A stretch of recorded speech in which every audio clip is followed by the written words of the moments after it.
mapagnilayan, Lord, ang mensahe mo sa araw nito.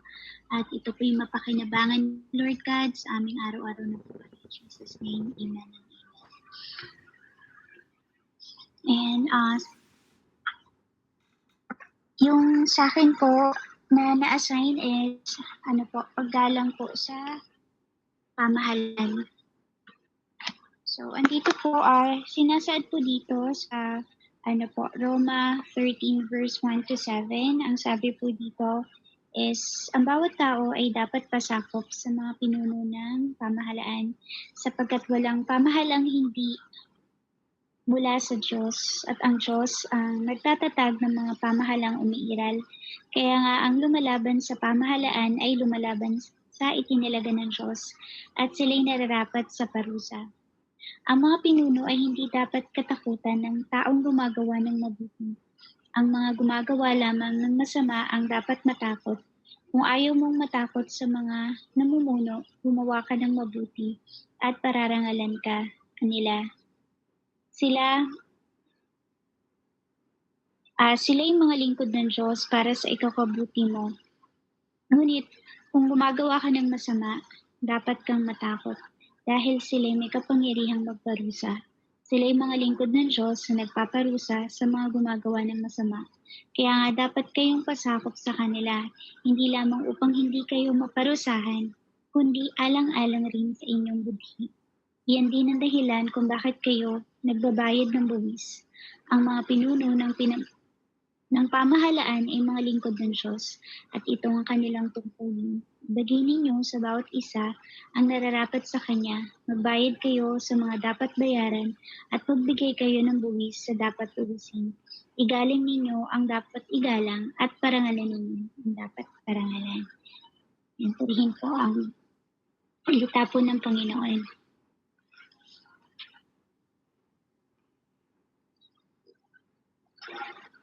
So, ko lang po. Based po dun sa teksto po ay ang isa po sa natutunan ko po is about po sa pagsunod po sa authority.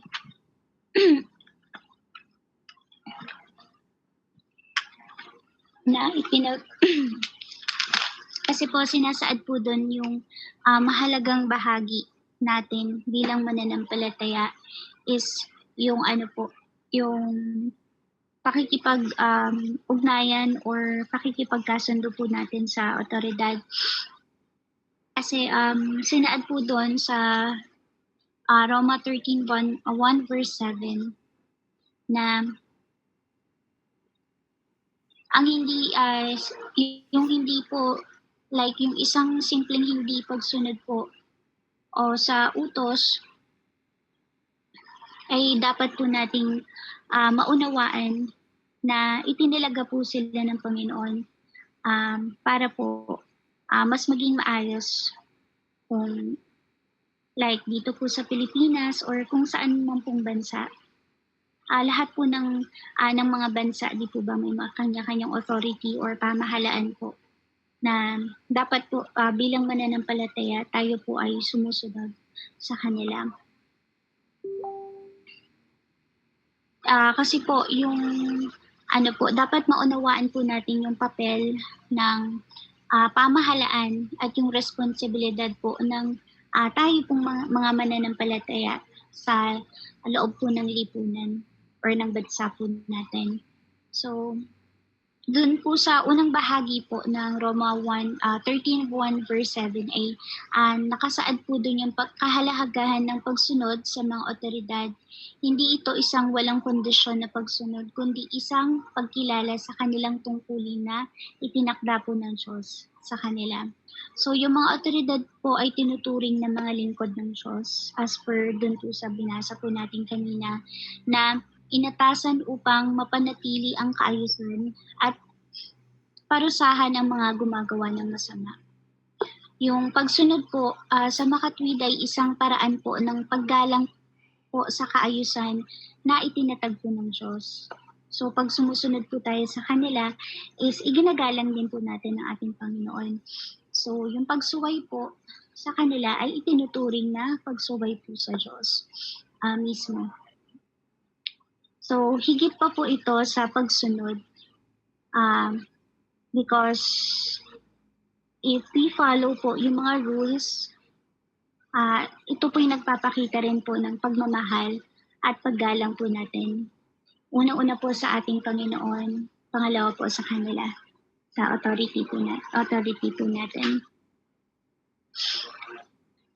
And then, gayunpaman po, yung pagsunod ay hindi lamang po isang pagsunod sa batas, kundi ito po ay dapat na meron pong love po, may compassion and respect po sa kanila. Ang pagsunod ay hindi dapat makasira po sa ating behavior po o sa ating pananampalataya. Kasi kung ang isang batas ay salungat sa mga turo ng Diyos, ang isang Kristiyano, kagaya po natin, ay may moral na obligasyon na sumuway sa naturang batas. Kung hindi po tama yung pinapalakad po nila, di po ba, alam naman po natin na kapag ang pinapalakad po ng otoridad po natin ay mabuti, di ba, doon po tayo po ay sumusunod. So, ang pagsunod po ay dapat na may pangunawa po at paggalang po sa dignidad or paggalang po sa dignidad ng bawat tao or ng authority po natin. Ayan. So, dun po sa practical application na ibinigay po ng Roma 13 verse 17 is naghihikayat po sa ating mga mananampalataya na maging mabuting mamamayan po tayo. So ito po ay nangangahulugan ng pagsunod sa batas po, pagbabayad ng buwis at paggalang sa isa po ito, paggalang po sa authority.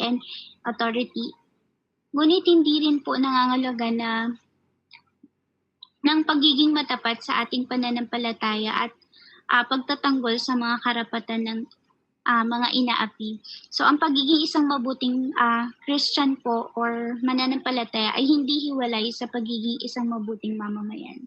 So kailangan po naka-align po siya. So kung ikaw ay mabuting Kristiyano, mahal mo ang Panginoon, sumusunod ka, gusto mong sundin ng Panginoon.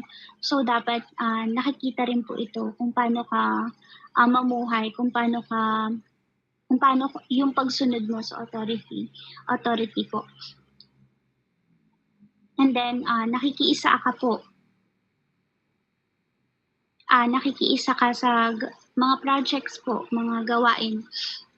So, kagaya po nung isa lamang pong example, yung ako po na ko po is yung pagpila sa yung mga basic lang po, pagpila, tapos pag-follow po ng mga process, di ba may mga process po sa pag-ibig or sa SSS, di ba po may mga rules sila na ganito. So, hindi po natin pwedeng hindi po natin pwedeng hindi i-follow. Minsan nakikipag-away pa po tayo, pag hindi po tayo napagbigyan, ganyan. So dapat po nire-respect din po natin yung process ng gobyerno po.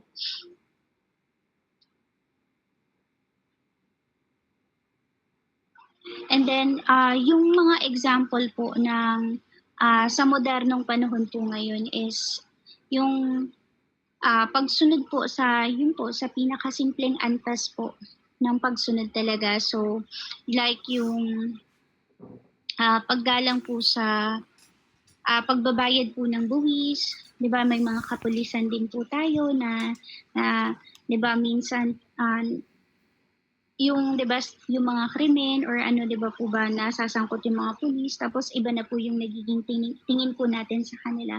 So dapat hindi pa rin po mawawala yung respect natin sa kanila, sa kanilang katungkulan. bilang tagapag-ayos po ng peace and order sa bansa po natin. Even po sa pamahalaan, dapat po yung kagaya po sa SONA, 'di po ba? So marami po akong nakikita na nandun po yung binabash po yung presidente natin. So imbes po na ipag-pray, imbes na suportahan po kung ano po yung mga projects, 'di po ba? Dapat yun po yung ginagawa natin is ipanalangin po natin yung mga official po, mga official yung may mga pwesto po sa gobyerno like yung governor, mayor, 'di po ba? Kapitan natin. So dapat po i-support po natin kung ano po yung kung ano po nating makakabuti po sa bansa natin or sa kung saan lugar po tayo. I-support po natin sila by praying for them. And i-follow po natin yung rules na binibigay po nila sa atin.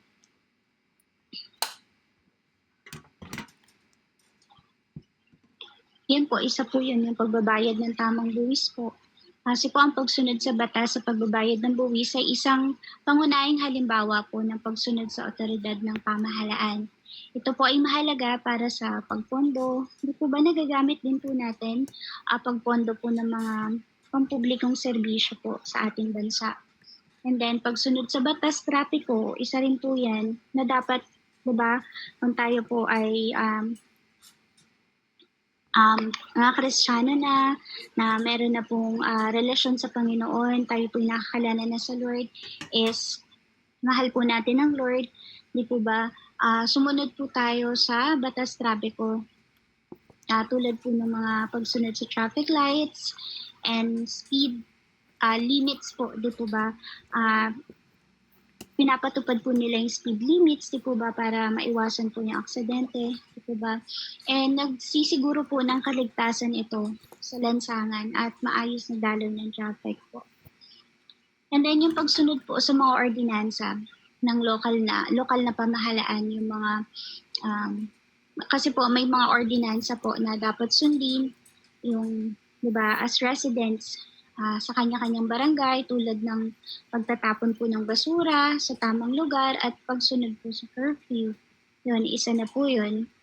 And then, pagboto po, of course, isa din po yun, pagboto sa eleksyon, na dapat makibahagi po tayo. Yung pagboto po ay isang paraan ng pakikilahok sa, di ba, democratic country ang Philippines. Demokratikong proseso at pagpili po ng mga leader ng pamahalaan natin. Then pagsunod po sa mga, 'di ba, before yung may mga quarantine protocols, di po ba in times sa pandemic, we follow yung mga protocols po, di po ba, yung walang siksikan, pagsusuot ng face mask, yung social distancing, yun po. Mahalaga po yun na pagsunod sa otoridad ng pamahalaan para sa kalusugan po natin.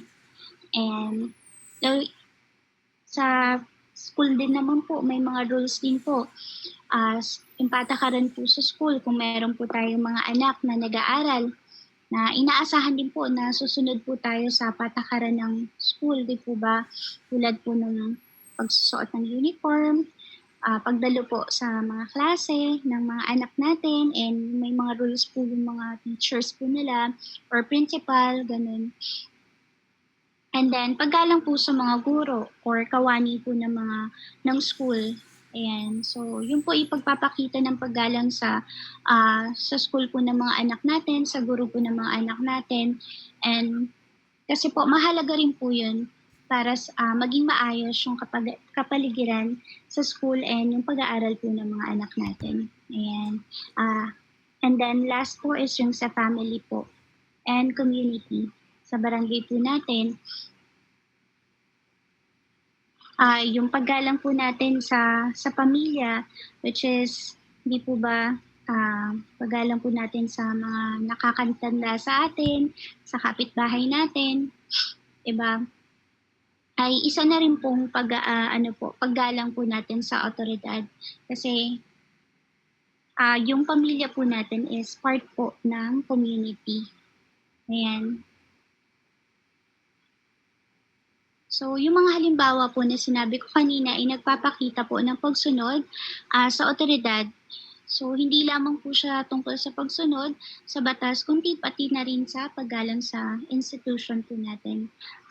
And yung, sa mga tao, sa mga um, pagpapanatili po ng kaayusan, pagkakaisa sa lipunan, and yung mga mahalagang pagsunod po nito para po mas maging maayos, itinatag po ng Lord yung pamahalaan po para mas maging maayos at mapayapa po yung bawat bansa or yung lipunan po natin.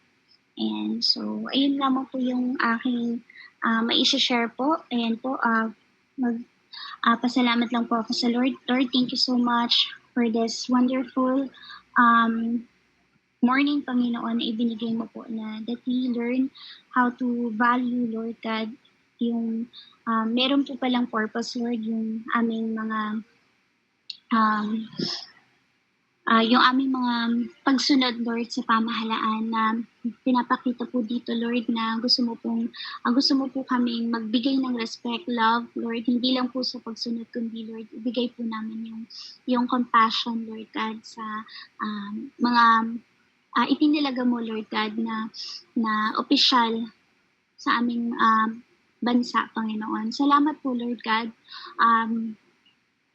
Dahil po sila po ay regalo mula sa iyo, Panginoon, upang sila po ay makatulong sa maging maayos, ang maging maunlad, Panginoon, ang aming pamumuhay sa lipunan, Panginoon, sa aming bansa.